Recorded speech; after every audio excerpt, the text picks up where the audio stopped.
Cinema, music and television in present-day Italy, as well as being a summer course, slots into the UNED's lifelong learning program. It consists of 3 sessions, one dedicated to cinema, one dedicated to music, and one dedicated to television. In this session, we have dealt with the topic of Italian television series. We have focused a bit on how they have been evolving since more or less the mid-90s, when the Italian television industry began to function, especially as far as series are concerned.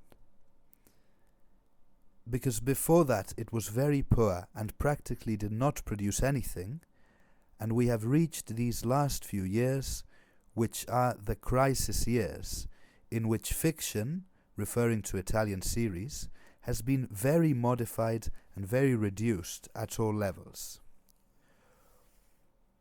One of the most interesting parts, especially for a Spanish audience, which is what we have in the classrooms of the course, has been to talk about the globalization of series. In the case, for example, of Spain, it is interesting because Italy has imported many of our Spanish series, some of them successfully, and others have been a real failure.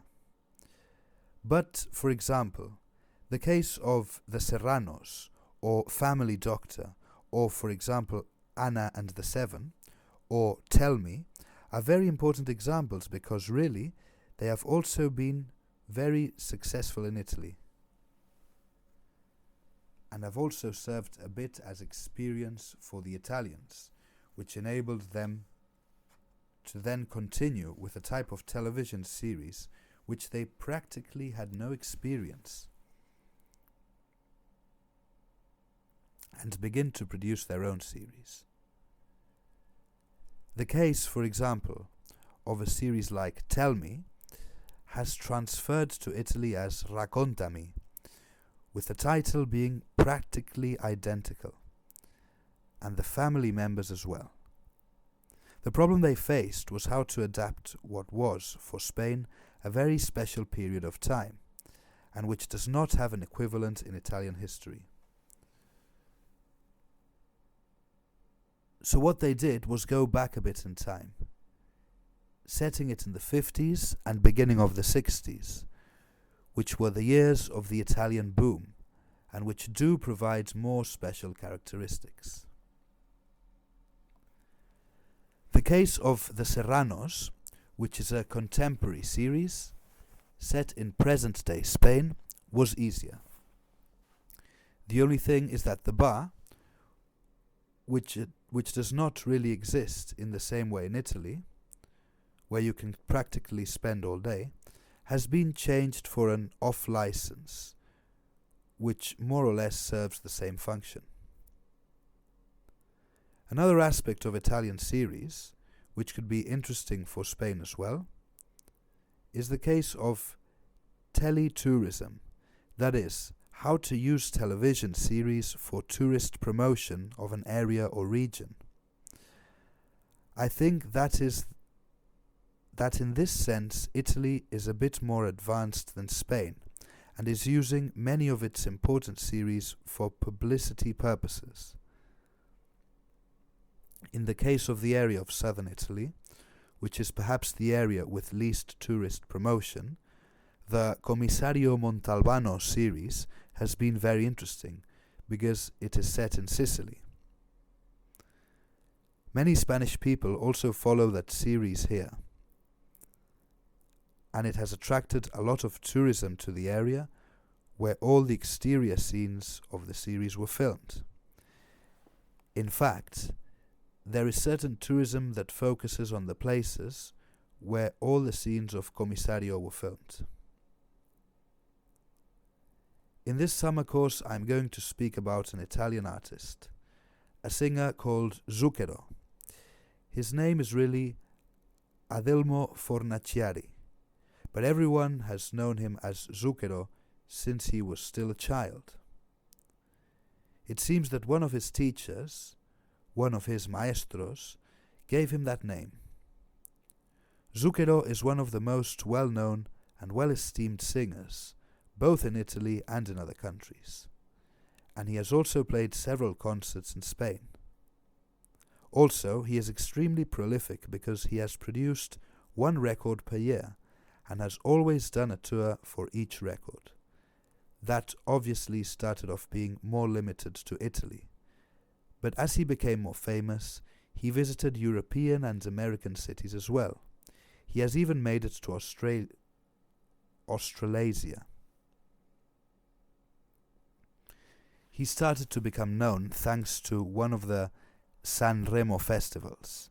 In 1985, he won the festival with a song called Don, and from then on, at the age of 30, he began to be known at a commercial level. Zucchero is a singer who has been able to combine his own style with the rhythm of American blues from the Mississippi, which he has always been very attached to. His songs are very rhythmical and full of very danceable, even wild melodies. The audience have a wonderful time at his concerts, but at the same time, he has also composed more intimate, ballad-style songs, in which he has never forgotten his place of origin, Emilia-Romagna, and also Tuscany, where he now lives. He has always had a very special link with the land and with his people, and he has never forgotten his agricultural background. In his numerous albums, he has collaborated with Italian singers of the stature of Gino Paoli, Vasco Rossi, Francesco De Gregori, without forgetting Luciano Pavarotti, with whom he maintained a very intense musical relationship. He always tried to collaborate in the records that the great tenor Pavarotti made up to the end of his life.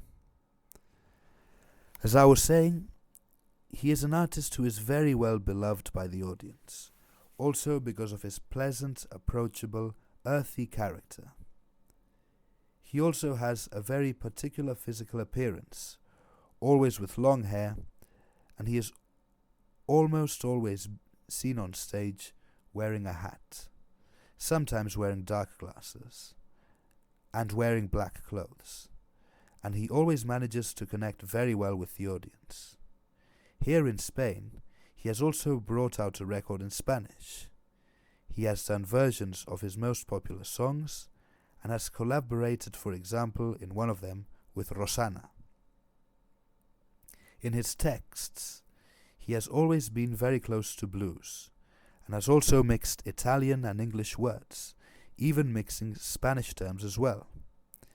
In fact, his latest record, Cuban Session, is a very special one that was produced and recorded in a studio in Havana with Cuban musicians and Caribbean rhythms, in which he has done versions of his own themes, and also a very particular and special version of a theme known by everyone, which is Guantanamera.